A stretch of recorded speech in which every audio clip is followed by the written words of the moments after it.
Hi friends, എല്ലാവർക്കും എൻ്റെ ചാനലിലേക്ക് സ്വാഗതം. അപ്പോൾ ഞാനിന്ന് വന്നിരിക്കുന്നത് പുതിയൊരു റെസിപ്പി ആയിട്ടാണ്. അപ്പോൾ എല്ലാവർക്കും ഇഷ്ടപ്പെടും. അതിനു മുമ്പ് നിങ്ങൾ ആദ്യമായിട്ടാണ് എൻ്റെ ചാനൽ കാണുന്നതെങ്കിൽ സബ്സ്ക്രൈബ് ചെയ്യുക, ഇഷ്ടമെങ്കിൽ ലൈക്ക് ചെയ്യുക, നിങ്ങളുടെ ഫ്രണ്ട്സിനും ഫാമിലിക്കും വേണ്ടിയിട്ടൊന്ന് ഷെയർ ചെയ്ത് കൊടുക്കാം.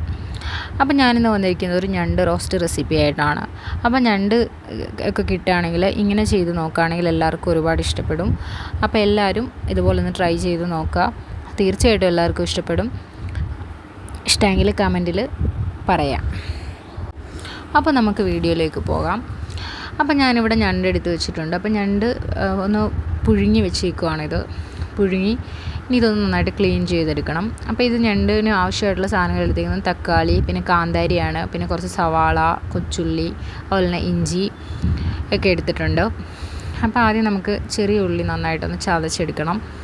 അതിനുശേഷം നമ്മുടെ എടുത്ത് വെച്ചിരിക്കുന്ന സവാളയും എല്ലാം നന്നായിട്ടൊന്ന് അരിഞ്ഞ്, പിന്നെ ഞാൻ കാന്താരി ചതച്ചാണ് എടുത്തിരിക്കുന്നത്, ഇഞ്ചിയും ചതച്ചാണ് എടുത്തിരിക്കുന്നത്. അപ്പം ഞാൻ തക്കാളി മിക്സിയുടെ ജാറിലിട്ട് കുറച്ച് കായം ചേർക്കും. കായം കൂടെ ചേർത്തിട്ട് നല്ല രീതിയിലൊന്ന് അടിച്ചെടുക്കുക, നല്ല രീതിയിലൊന്ന് മിക്സാക്കി എടുക്കുക. അതായത് ഒരുപാട് അരഞ്ഞു പോകണ്ട, എങ്കിലും അത്യാവശ്യം നല്ല രീതിയിലൊന്ന് ഇതുപോലെ ഈ ഒരു ടെക്സ്ചറിൽ നമുക്ക് കിട്ടണം. അതിനുശേഷം ഞാനൊരു മൺചട്ടി അടുപ്പിൽ വെച്ചിട്ട് അതൊന്ന് ചൂടാക്കി, നന്നായിട്ട് ചൂടായി കഴിഞ്ഞപ്പോഴത്തേക്കും കുറച്ച് വെളിച്ചെണ്ണ ഒഴിച്ചു കൊടുത്തു. എന്നിട്ട് അതിലേക്ക് ഞാൻ ആദ്യം കൊച്ചുള്ളി ഇട്ടിട്ട് നല്ല രീതിയിലൊന്ന് വഴറ്റി കൊടുക്കുക.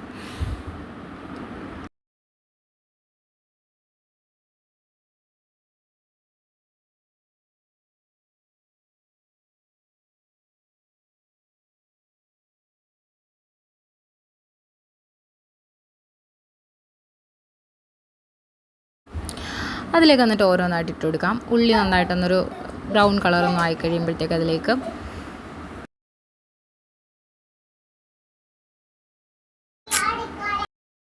ശേഷം അതിലേക്ക് കാന്താരി, ചതച്ച് വെച്ചിരിക്കുന്ന കാന്താരി, ഇഞ്ചി, അങ്ങനെ ഓരോന്നായിട്ട് ഇട്ട് കൊടുത്തിട്ട് നല്ല രീതിയിലൊന്ന് ഇളക്കി കൊടുക്കുക. അപ്പോൾ ഞാൻ തീ കൂട്ടി തന്നെയാണ് വെച്ചിരിക്കുന്നത്, തീ കുറച്ചിട്ടില്ല. അപ്പോൾ ആ രീതിയിൽ തന്നെ അങ്ങ് ഇട്ട് കൊടുക്കുക. പിന്നെ ഇതൊന്ന് വാടാൻ വേണ്ടിയിട്ട് ആവശ്യത്തിനുള്ള ഉപ്പിട്ട് കൊടുക്കുക.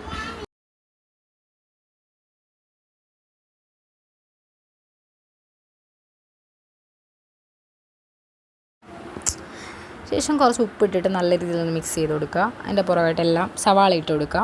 സവാള ഇട്ട് കൊടുത്തിട്ടും നല്ല രീതിയിലൊന്ന് ഇളക്കി കൊടുക്കുക. സവാളയും കാന്താരിയും ഇഞ്ചിയും എല്ലാം നല്ല രീതിയിലൊന്ന് ബ്രൗൺ കളറായി വരുന്നത് വരെ നമുക്കൊന്ന് വെയിറ്റ് ചെയ്യാം.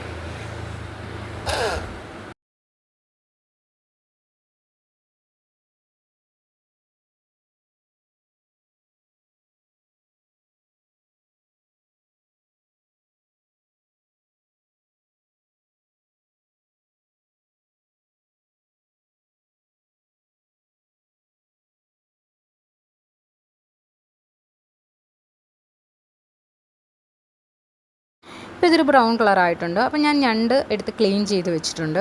അപ്പോൾ ഇനി ആ സവാളയിലേക്ക്, ആ മിക്സിലേക്ക് നമുക്ക് തക്കാളി ഒഴിച്ചിട്ട് നല്ല രീതിയിൽ തക്കാളിയുടെ ആ ഒരു വെള്ളം നല്ല രീതിയിലൊന്ന് വറ്റിച്ചെടുക്കാം. തക്കാളിയുടെ ആ വെള്ളം നന്നായിട്ടൊന്ന് വറ്റി വന്നു കഴിഞ്ഞതിന് ശേഷം മാത്രം മസാല ഇടാൻ ശ്രദ്ധിക്കുക. അല്ലെങ്കിൽ അത് ആ ഒരു നമ്മൾ ആ ഉദ്ദേശിക്കുന്ന ടെക്സ്ചറിൽ കിട്ടില്ല. മസാല മൂത്തില്ലെങ്കിൽ ടേസ്റ്റ് ഉണ്ടാവില്ല. അപ്പോൾ അതിനുശേഷം ഞാനൊരു പാത്രത്തിലേക്ക് കുറച്ച് മഞ്ഞൾപ്പൊടി, ഒരു 1/4 ടീസ്പൂൺ മഞ്ഞൾപ്പൊടി, ഒരു 3 ടേബിൾ സ്പൂൺ മുളക് പൊടി, ഒരു 2 ടേബിൾ സ്പൂൺ മല്ലിപ്പൊടി, പിന്നെ കുറച്ച് മീറ്റ് ഒലർത്ത് മസാല എടുത്തിട്ടുണ്ട് ഈസ്റ്റേൻ്റെ, പിന്നെ കുറച്ച് കായം. ഇതെല്ലാം നമ്മൾ നേരത്തെ എടുത്ത് വെച്ച് നമ്മുടെ സവാള മിക്സിലേക്ക് നമ്മൾ ഇട്ടിട്ട് ഒരു 5 മിനിറ്റ് നന്നായിട്ടൊന്ന് ഇളക്കി കൊടുക്കുക. ഒന്ന് കൈ എടുക്കാതെ നന്നായിട്ടൊന്ന് ഇളക്കി കൊടുക്കുക 5 മിനിറ്റ്. വെള്ളം ഒഴിക്കാതെ വേണം ഇളക്കാൻ. വേണമെങ്കിൽ കുറച്ച് വെളിച്ചെണ്ണ ഒഴിച്ചിട്ട് ഇളക്കിയാൽ കുറച്ചും കൂടെ ബെറ്റർ ആയിരിക്കും. അപ്പോൾ ഞാൻ വെളിച്ചെണ്ണ ഒഴിച്ചിട്ട് നല്ല രീതിയിലൊന്ന് ഇളക്കി കൊടുക്കുന്നുണ്ട്. അപ്പം ഏകദേശം ഒരു ബ്രൗൺ കളറായി വന്നിട്ടുണ്ട്.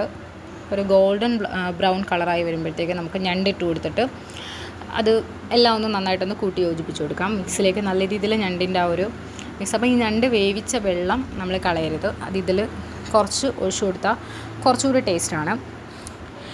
എന്നിട്ട് അതൊന്ന് അടച്ചു വെച്ചു. അതിനുശേഷം ഒരു ജാറിലേക്ക് കുറച്ച് തേങ്ങ, ഒരു പിടി തേങ്ങ എടുത്തിട്ടുണ്ട്. കുറച്ച് ഉപ്പും കൂടെ ചേർത്ത് നന്നായിട്ടൊന്ന് അരച്ചെടുത്തു. ഈ ഒരു രീതിയിൽ ഒരുപാട് അരയ്ക്കേണ്ട, നല്ല രീതിയിലൊന്ന് അരച്ചെടുത്തു. അതിനുശേഷം ഈ മിക്സ് നമുക്കൊന്ന് ഇളക്കാം. അതിനുശേഷം നന്നായിട്ട് ആ തേങ്ങാപ്പാൽ ഒഴിച്ചു കൊടുത്തിട്ട് അതിലേക്ക് കുരുമുളക്, പെരിഞ്ചീരകം പൊടിച്ചതിട്ടിട്ട് ഒന്ന് അടച്ചു വെക്കാം. അടച്ചിട്ട് കുറച്ച് വെളിച്ചെണ്ണ ഒഴിച്ചിട്ട് നല്ല രീതിയിലൊന്ന് ഇളക്കി കൊടുത്തതിന് ശേഷം നമുക്ക് ആയി കിട്ടിയിട്ടുണ്ട്. അപ്പോൾ ഇതിലേക്ക് കുറച്ച് മല്ലിയില, കറിവേപ്പില ഇട്ടെടുത്താൽ കുറച്ചും കൂടെ നല്ലതാണ്. ഇത് നമുക്ക് ചപ്പാത്തി, ചോറ്, പുട്ട് എല്ലാത്തിൻ്റെയും കൂടെ കഴിക്കാൻ പറ്റും. നല്ല ടേസ്റ്റി ആയിരിക്കും.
അപ്പോൾ എല്ലാവർക്കും ഇഷ്ടമായെന്ന് വിചാരിക്കുന്നു. എല്ലാവരും ഇത് വീട്ടിൽ ട്രൈ ചെയ്ത് നോക്കുക. അടുത്ത വീഡിയോ